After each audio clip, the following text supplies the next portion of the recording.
welcome back to Cinema Lounge. Masih bareng Erik dan gue Yoel. Dan seperti biasa selama 1 jam ke depan kita akan ngobrolin banyak film tentunya. Jadi kita akan bahas film buat kalian ya yang Macam-macam pecinta film. Dalam dan luar negeri ya. Dalam dan luar negeri. Ya. Oke, kita langsung mau bahas film pertama kita. Puncak. Film pertama kita yang ini akhirnya filmnya lama. Ya, lama. bukan Remake tapi. Ya, jadi pas pertama kali memang ada isu-isu film ini mau dibuat, apalagi yang buat seorang Anggi Umbara, wah ini pasti keren nih film ini. Pasti wow gitu. Pasti wow gitu ya. Wow gitu. Apalagi kalau bukan Warkop DKI Reborn Jangkrik Boss Part 1. Jadi memang film ini akan dibagi jadi 2 part. Tapi pasti kita mau bahas part pertama dulu. Seperti tadi gue udah bilang, jadi film ini disutradarai oleh oleh seorang Anggi Umbara. Anggi Umbara ya. Oke, tapi jadi ya lo kalau tahu Warkop DKI pasti ada 3 orang. Jadi si Dono itu diperankan oleh Abimana Arya Sati. Nah, terus Abimana Arya Satya. Nah, Kasino diperankan oleh Vino Gebastian dan Indro diperankan oleh seorang Tora Sudiro. Oh ya, Tora Sudiro. Siapa? Agus itu ada di depan tulisannya tuh. Iya, jadi Agus bukan maksudnya. Bertiga ini si Abimana, si Tora Sudiro dan Vino Gebastian tuh di Vermak dibikin mirip sama bener-bener Dono Kasino Indro pada zaman itunya ya. Mau lihat kayak gimana? Ini dia trailernya dari DKI Reborn. Warkop DKI Reborn. Jangkrik bos. Jangkrik.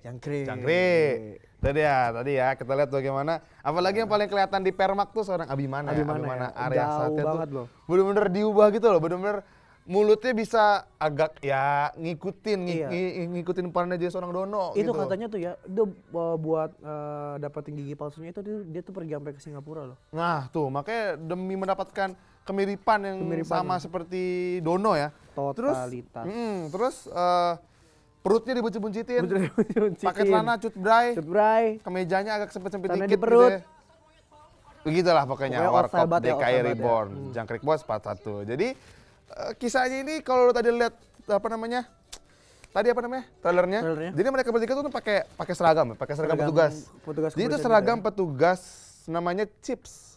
Cara hebat ikut penanggulangan masalah sosial. Oh kayak Nickboard itu ya. Bener kan? Watch Nickboard gitu ya. Bener. Jadi mereka ikut lembaga swasta gitu untuk ya agak meminimalisir penjahat-penjahat lah. Wah. Jadi mereka bertiga itu bertugas, tapi nggak tahu kenapa mereka tuh malah buat masalah terus. Jadi mereka yang buat masalahnya. Mereka buat masalah terus. Bukan pemecah masalah tapi pembuat masalah. Jadi ada kisah mereka lagi disuruh kejar begal. Disuruh kejar begal dia. Terus nggak tahu kenapa dia tuh buat masalah dengan dia tuh menabrak kayak suatu pameran gitu dan dia harus ganti duit sebesar 8 miliar rupiah. Waduh. Itu masalah intinya. Pokoknya sampai nanti akhirnya dipanggillah jadi ketua Chips ini manggil seorang perempuan dari Prancis, dari anggota Chips juga. Jadi Chips itu ternyata banyak, nggak cuma di Indonesia doang. Tapi dia juga manggil Sophie dan bagaimana kisah selanjutnya makin nonton Warkop DKI Reborn Part 1. Jadi cerita itu beda dengan dari Warkop DKI yang sebelumnya ya? Tapi jadi katanya memang film ini Warkop DKI Reborn ini memang banyak gabungan. Kan Warkop DKI kan ada Jangkrik Boss, ada maju kena mundur kena, IQ jongkok. Habis itu banyak kan tadi jadi film-filmnya itu kayak digabungin jadi satu gitu. Pokoknya setan kredit disambung-sambungin gitu ya. Pokoknya ada part dari film apa dimasukin ke sini. Disambungin, tapi ada benang merahnya yaitu mereka harus menyelamatkan. Ya itulah tadi dia harus mengejar begal itu. Mengganti. Dan bagaimana mereka harus menanggulangi denda yang harus mereka bayar sebesar lah. Nah, ini juga ada fakta-fakta uniknya nih ya. Ya. Jadi Indro ingin Warkop DKI ini seperti James Bond, kayak Batman, kayak Spider-Man itu. Indro ingin menjual film ini ke Falcon Picture. Amin. Jadi semoga film ini semua terus berkembang ya. Terus berkembang. Tapi nanti part 2 kita belum tahu bagaimana kisah part 2 ya. Terus apalagi tuh? Si Indro ini masih ikut campur dalam pembuatan film ini. Yap. Kayak yang tadi Indro main gitar. Nah, jadi katanya nanti si Indro ini kan nanti yang perannya si Indro kan Tora Sudiro. Tapi si Indro nanti main film juga. Main film jadi Indro yang zaman sekarang. Jadi kan filmnya itu kan ceritain zaman dulu. Zaman sekarang ntar Indronya hadir. Dibalikin kayak ini ya, kayak film Titanic gitu ya. Jadi si Rose cerita lagi tentang si Jack itu. Begitu Jo. Oke. Tadi Warkop DKI Reborn Part 1. Dan abis ini kita bakal pokoknya harus nonton kalian ya. Itu highly recommended banget. Iya, oke. Habis ini kita mau bahas Masih film Indonesia dan ini film pokoknya spesial lah. Spesial, makanya jangan kemana, tetap di Cinema Lounge.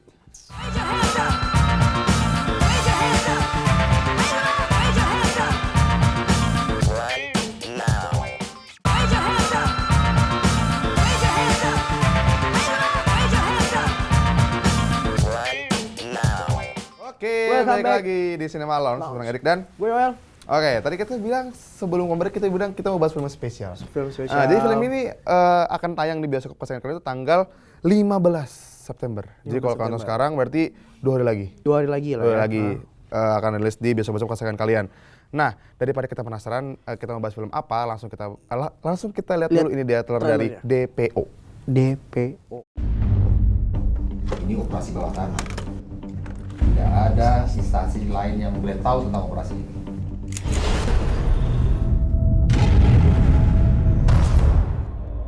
Satam began his criminal empire as a small time crook in Thailand.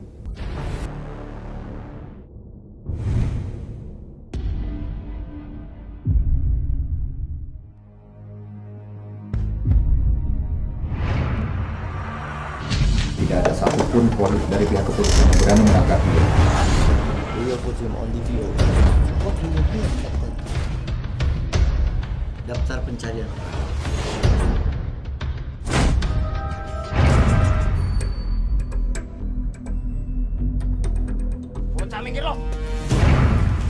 We have been trying to capture him for the longest time.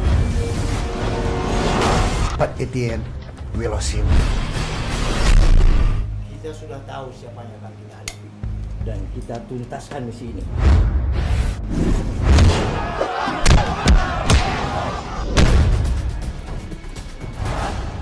Aku mengusulkan kalian untuk sebuah misi.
Kita semakin terjepit.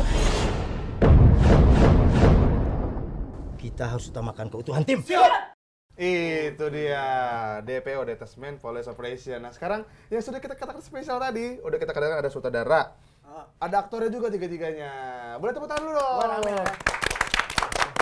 Oke, ini ada Om Melgan sebagai sutradara, terus ada Om Indras, Deswin, dan Om Toro Marjes. Boleh apa namanya?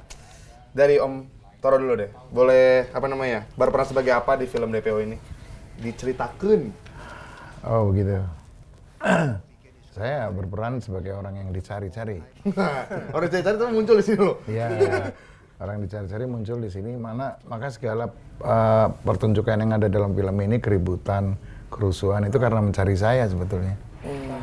Jadi emang ini katanya buronan yang paling dicari di film ini. Iya. Hadir di sini loh. Oh, kalau Om Desmond? Saya di sini sebagai Tatang. Jadi salah satu dari 5 orang yang mencari Om Toro. Dari Satam. Nyari Satam. Om Indras? Kalau saya sebagai pengawalnya Om Toro. Satam. Oh, berarti ada 2 kubu di sini langsung ya. Nah, oke, langsung kita mau tanya soal DPO sendiri ya, Detachment Police Operation ini bercerita tentang apa sih? Boleh Om Melgan langsung cerita sebagai sutradara nih. Ya intinya kan DPO kan saya menciptakan dulunya sama temen yang namanya Jody Handoyo. saya menciptakan karakter awalnya tentang Asep Sadikin. Jadi nama Asep Sadikin tuh saya ambil Sadikin tuh dari mantan gubernur Jakarta kan. Saya ambil beberapa karakter yang saya terapkan di karakternya Asep Sadikin. Jadi kapten lah istilahnya. Karena apa? Karakternya keras, keras segala macem. Nah dari itu terbentuklah beberapa tim spesialis. Karena kenapa saya pengen membuat suatu film yang mau saya blow up itu karakternya, karakternya bukan judulnya sebenarnya tapi karakternya. Nah akhirnya saya ketemu Deswin, cerita, ketemu lah akhirnya gimana kita cari cerita yang simple, terbentuklah tokoh Satam. Gimana caranya kita mencari bikin adegan, nggak terlalu banyak tempat-tempat tapi satu tempat menjadi target. Yang menjadi target itu adalah Satam. Nah, kenapa menjadi satu tempat? Karena apa? Si Satam ini kan sengaja dia mencari suatu lokasi di mana lokasi ini akan menjadi tempat perlindungan dia, begitu. Nah, untuk menangkap Satam ini kan sulit nih. Kebetulan ada sebelah saya, sangat-sangat sulit gitu. Karena apa? Dia dilindungi nggak hanya dari preman, tapi dari warga setempat. Oh, warga terus, ikutan gitu ya. Terus karena dermawan Satamnya ya. Iya, benar-benar. Terus karena lokasinya serba padat gitu kan, dengan wilayah kumuh, otomatis kan sangat sulit untuk menangkap sosok Satam ini. Itu loh. Akhirnya kan, kenapa tim spesialis ini terpaksa harus turun mengejar Satam? Karena kan semua dari elemen polisi segala macam kan tidak sanggup menangkap sosok Satam ini. Akhirnya terbentuklah tim elit ini, gitu loh. Cerita awal begitulah. Oh iya begitu. Tapi untuk pemilihan tokoh Satamnya sendiri ya, sampai akhirnya Om Toro dapat Om Toro. Nah itu gimana tuh? Sudah melalui beberapa seleksi sebenarnya. Nah itu gimana Om Toro? Sulit gak tuh? Ya saya bangga aja bahwa pada akhirnya mungkin sebelumnya sudah ada yang direncanakan atau yang di casting ya, tapi saya nggak tahu itu di luar kepentingan saya. Kepentingan saya adalah saya terpilih lah menjadi tokoh Satam.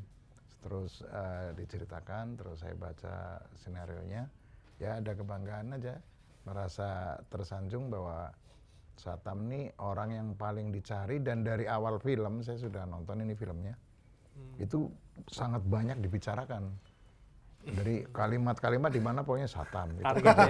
Target Satam. Disebut terus ya? Ya disebut terus, jadi ada kebanggaan aja. Apalagi disutradarai sutradara muda, kayak Mas Belgan gini juga teman-teman kerjanya semua muda-muda. Yang paling tua malah saya barangkali Satam. Tapi Om Toro sendiri untuk memainkan seorang tokoh Satam tuh perlu persiapan khusus nggak sih? Atau gimana proses syutingnya untuk menjadi seorang Satam tuh sulit nggak? Enggak. Buat saya peranan kalau sulit itu malah tantangan seperti itu. Jadi karena menghadapi nantinya tantangan, maka saya akrabin dulu semua, khususnya anak-anak buah. Jadi begitu awal datang ke lokasi juga saya kolaborasi dulu, ngobrol-ngobrol sama mereka, bercanda-bercanda sama mereka, foto-foto sama mereka. Akhirnya mereka menjadikan saya juga seseorang yang memang harus nantinya di film kan harus dihormati, ditaati, seperti itu. Jadi kesulitan untuk acting ya alhamdulillah nggak ada. Cuma kedekatan hati itu harus kita bina sebelum syuting. Benar. Itu triknya. Trik. Ya. Iya.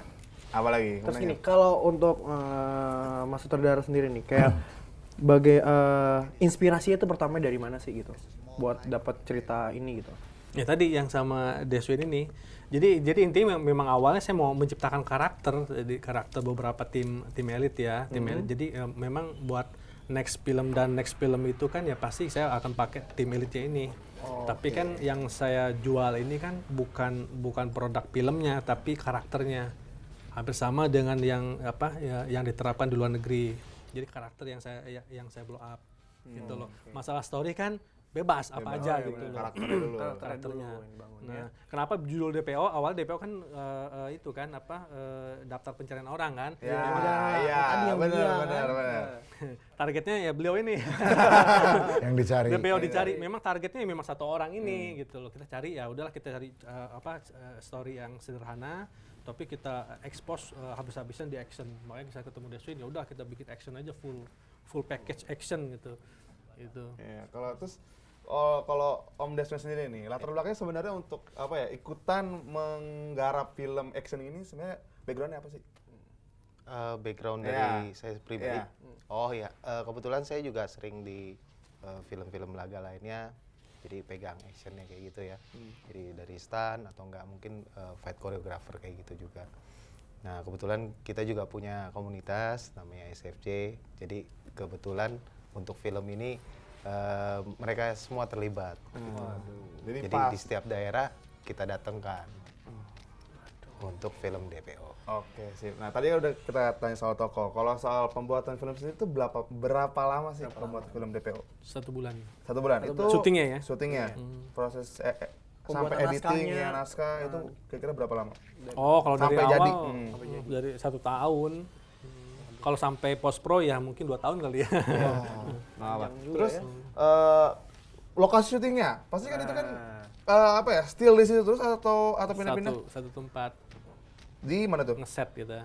Oh, jadi buat set set jadi sendiri. buat set Iya, jadi kayak apa namanya? Kayak kayak kampung gitu ya, kampung, kayak iya. tempat gitu. Terus kalau tadi dibilang DPO itu sebenarnya kan singkatannya kan daftar pencarian orang ya. Daftar orang. Terus nemu jadi detachment police operation itu gimana kisahnya? Ya itu kan alternatif lah. Cari yang komersil lah. Jadi dibuatnya memang langsung detachment police Iya, operation. police operation. Nah, kalau terus yang belakang nih kan kita Ya, tanya. tanya belakang sama. Om Indras sama Om Deswin. Terus untuk ikutan main di film ini, kesulitan ada nggak? Kesulitannya? Memang kan kalau Om Deswin kan memang backgroundnya sudah apa ya? Fighter gitu-gitu kan. Kalau Om Indras deh, ada nggak kesulitan untuk main film DPO? Sebenarnya sih sebelum itu saya juga sebagai seorang fighter dan stuntman, jadi ya nggak ada kesulitan sih. Jadi tinggal paling kesulitannya cuma harus belajar acting lebih aja karena di sini saya memerankan tokoh. Kalau yang di film-film sebelumnya kan saya tidak memerankan tokoh, nggak banyak dialog gitu. Di sini kan saya banyak dialog, jadi ya karakter saya bangun. Oke. Kalau koreo buat fightingnya nih, kira-kira itu siapa yang buat tuh? Mas Deswin? Iya. Waduh, terus kayak berapa lama tuh buat nentuin koreonya gitu? Kita kemarin tuh sekitar 2 bulan sih ya. Tapi ada beberapa misalnya on the spot ada perubahan cerita, kita langsung segera ini Langsung rubah semua ya? rubah semuanya tapi harus matang. Waduh. Terus kalau yang paling sulitnya tuh, tingkat yang paling sulitnya itu pas apa sih gitu? Pas lagi tingkat paling sulitnya tuh koreonya tuh pas lagi ngapain gitu? Ada nggak pengalamannya ya mungkin yang tersulit lah yang harus di bener-bener apa ya koreografi yang bener-bener pas gitu. Ada nggak? Pas apa gitu mungkin pas berantem harus bakar gitu ada nggak? Oh, Apa ya? Ya paling pas melawan ada adegan Tatang melawan banyak orang preman itu yang dikeroyok itu paling sulit. Sampai cedera ya. Waduh. Cedera apa tuh? Kesleo. Kesleo yang stand fighter sih gua nggak tahu ya. Nah terus ini kan tokoh-tokoh yang lainnya tadi ada Nabila Putri juga. Iya. Tokoh-tokoh yang lain untuk intinya selain Om Toro siapa lagi? Ada Abdal juga sebagai Ganta ya. Dia karakternya lebih cool ya. Dengan gaya sok-sok ganteng gitu ya. Tapi dia memang fighting brutal. Memang karakter brutal. Terus? Kalau Nabila Nabila Putri dia lebih cenderung cerdas. Jadi dia punya instingnya kuat gitu. Oke, itu dari tadi kita sudah bahas sedikit soal DPO, Detachment ya. Police Operation. Habis itu kita bahas film Coming Soon Movie, tapi setelah itu kita akan ngobrol-ngobrol lagi sama ini ada Om Belgan, Om Toro, dan Om Indras, Om Deswin, tapi jangan kemana-mana di Cinema Cinema. Lounge.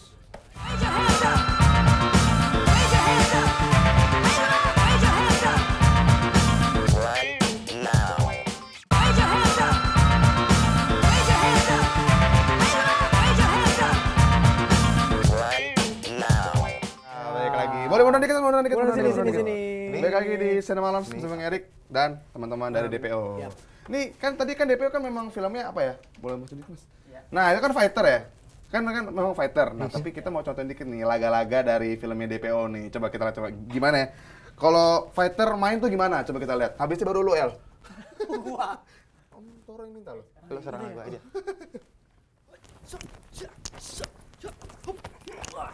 Aduh. Itu dia. Itu apaan, Mas? Rabbit. Iya, ampun. Itu tanpa koreo. Itu tanpa koreo. Kalau with koreo gimana? Ada waktu lagi. Ayo Ada waktu lagi. Coba gimana? Coba. Kalau with koreo. Masuk.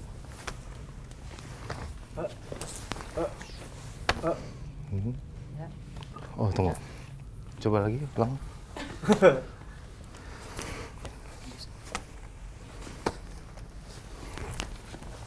Oke. Waduh. Oh, gitu ya. Jadi memang dihafalin ya? Iya, harus dihafalin. Dihafalin. Coba kalau ini versi cepat.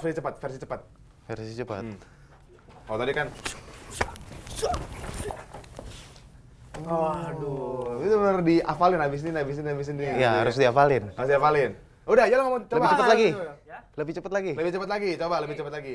Capek nih habis ini ngos-ngosan minta es teh manis.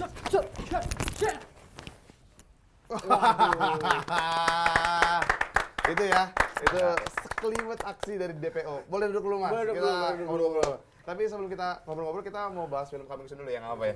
Silakan. Jadi kita mau bahas film Coming Soon movie, ini film yang Mark Wahlberg yang baru. Jadi kalau kalian pernah nonton Ted, nah Itu dia. si cowoknya itu yang punya Bukan film Ted-nya baru. ya? Nih, bukan Ted-nya. Maksudnya kita udah trailer dari Deepwater Horizon. Itu dia, Deepwater Horizon. Jadi ini film yang Mark Wahlberg yang paling baru, dia mainnya untungnya nggak bareng boneka lagi ya. Jadi dia main film action sih bilang action ya. Ini based on true event ya. Iya, oh bener. True story. True story. Oh, jadi memang si Mark Wahlberg ini diperankan sebagai apa ya? Orang yang bekerja di perusahaan kilang minyak. Kilang minyak. Dan Pengeboran minyak. Pengeboran situ. minyak. Terus dia lagi bekerja, ada satu dan lain hal ternyata ada yang bocor. Ada yang bocor. Dan kemudian mengakibatkan kebakaran parah dan mereka Pokoknya meledak lah itu. jadi si Mark Wahlberg dan tim berusaha untuk apa ya, menyelamatkan diri sekaligus survive ya? menahan agar api tersebut tuh nggak kelebar kemana-mana. Terus minyaknya juga nggak terlalu tumpah kemana-mana. Gitu. Jadi tunggu aja, ini filmnya akan rilis di besok kesayangan kalian. Kalau nggak minggu ini minggu depan udah rilis Minggu depan ya. ada biasanya ya. Oke, kita mau lanjut ngobrol lagi atau mau ada fakta-fakta dikit tuh? Kasih fakta-fakta dikit. Oke. Kate Hudson posting di Instagramnya akan berakting pertama kali dengan ayahnya Kurt Russell. Terus ada apa lagi? Sebuah anjungan minyak asli dibangun untuk film ini di Chalmette, Louisiana. Oh, jadi benar-benar dibangun yang asli ya? Jadi kayak mininya gitulah. Iya. Kayak Oke, itu tadi film Coming Soon kita itu Deepwater Horizon. Kita mau ngomong lagi bareng ini. Gue mau nanya ke Om Belgan. Apa yang kalau dari Om Belgan sendiri untuk yang smart viewers di rumah yang lagi nonton, kenapa harus nonton DPO? Kenapa harus nonton DPO? kenapa harus nonton? Si Om Toro juga beda di Harus sih, harus wajib karena kan ini kan filmnya full action ya, tegang. Ya gimana caranya nih tim elit ya berusaha menangkap ya sosok Saddam ini, sosok yang paling dicari. Bahkan sampai Interpol pun, jadi memang aslinya orang Filipina atau Thailand ya, lupa saya. Thailand ya aslinya.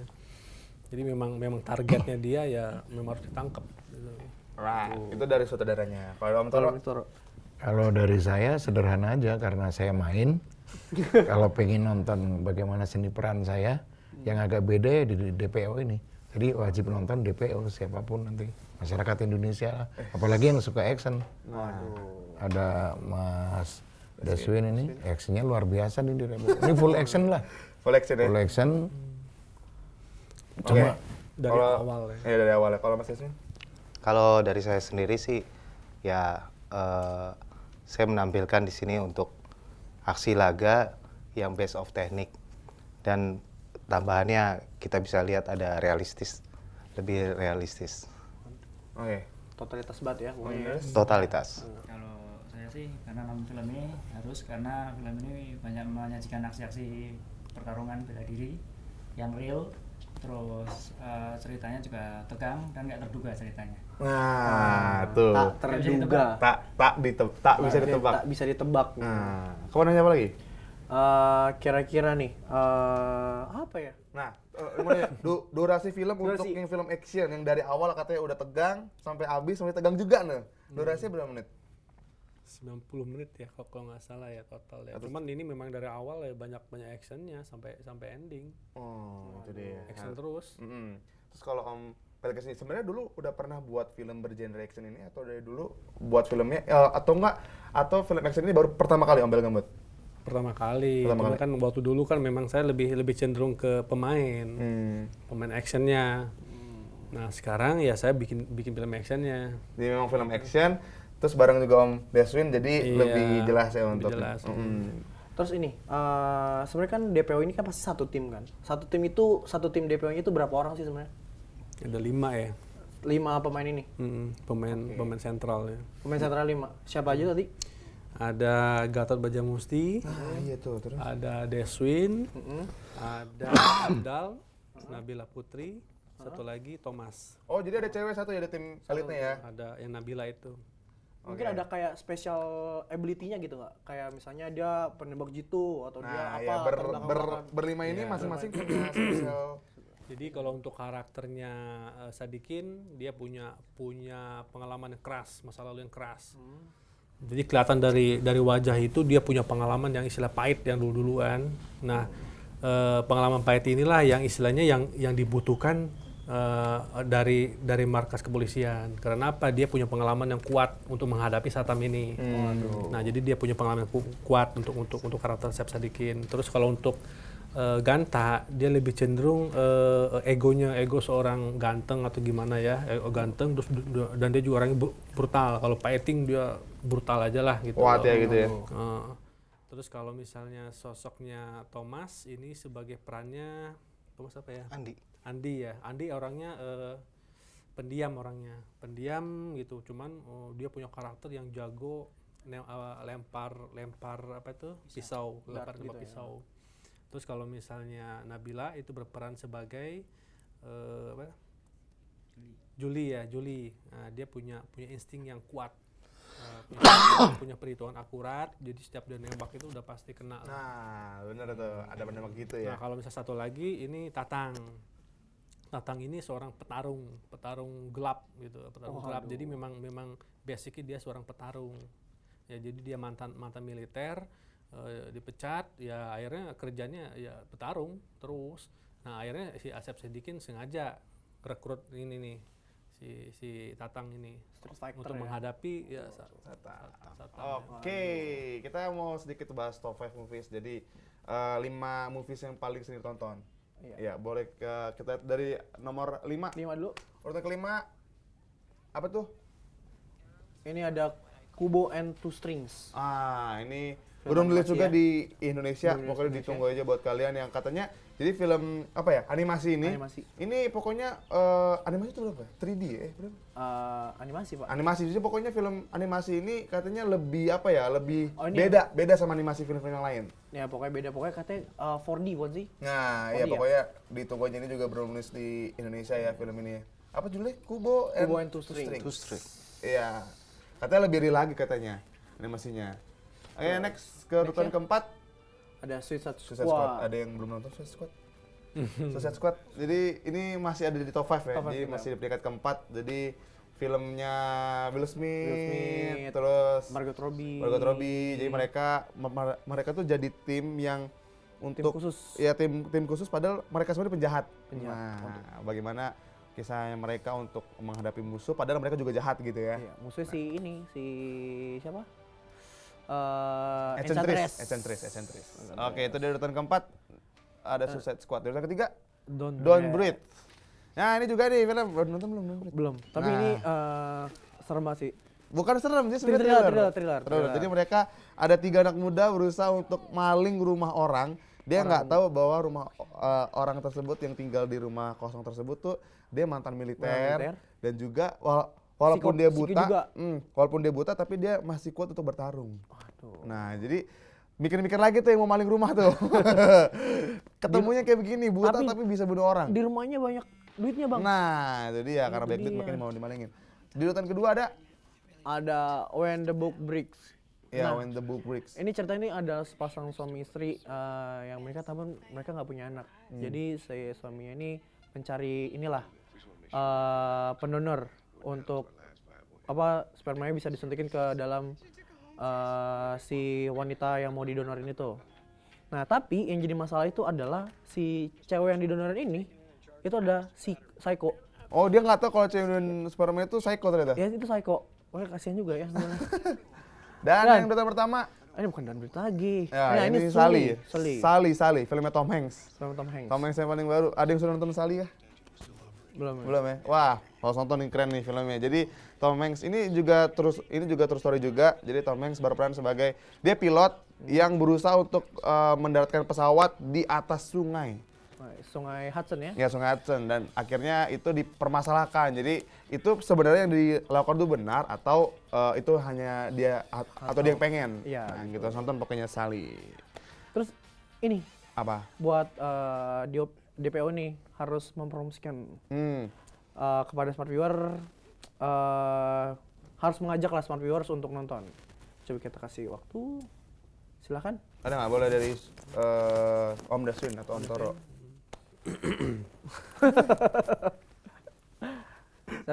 Ayo berarti.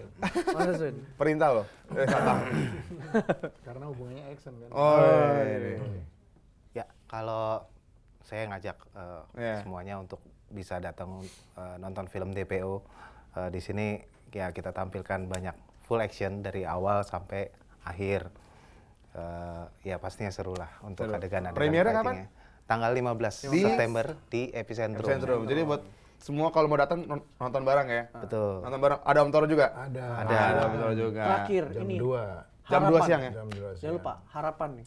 Harapan kedepannya mungkin untuk film DPO dan untuk Perfilman action di Indonesia gitu. Udah dobelkan dulu. Ya, semoga sih istilahnya kan film DPO kan hanya sebagai salah satu film action lah ya.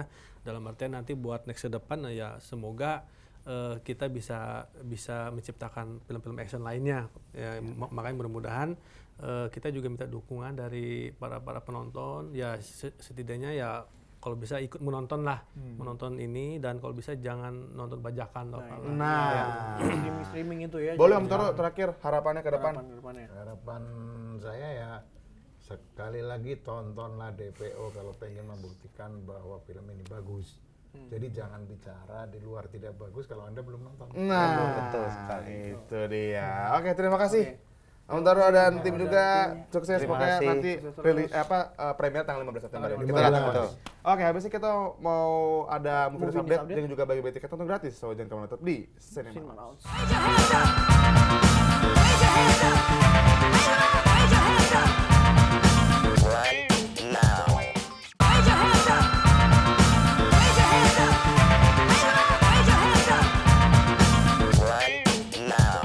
Baik. Tuh Cinema Cinema Lounge sama Erik dan Well, tadi kita sudah ada lewat yang spesial Yoi. bareng Om Toro Martins loh. legend.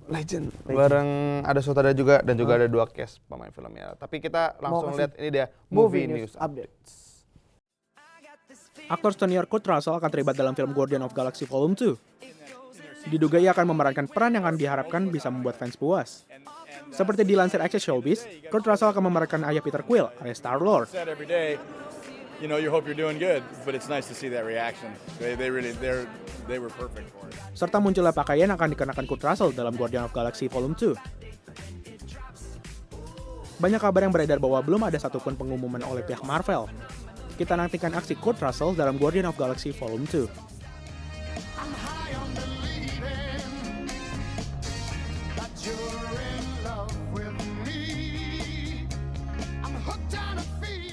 It's just been awesome. Aktris Brie Larson terpilih untuk berperan sebagai Captain Marvel, karakter utama perempuan yang pertama di Marvel Comics. Dalam film yang diproduksi oleh Marvel bersama Disney Pictures. And beautiful and strong. Dalam acara Comic-Con beberapa minggu lalu, pihak Marvel mengkonfirmasi bahwa Brie Larson akan menjadi Carol Danvers, sosok asli Captain Marvel. Person joining us, Captain Marvel herself, Brie Larson.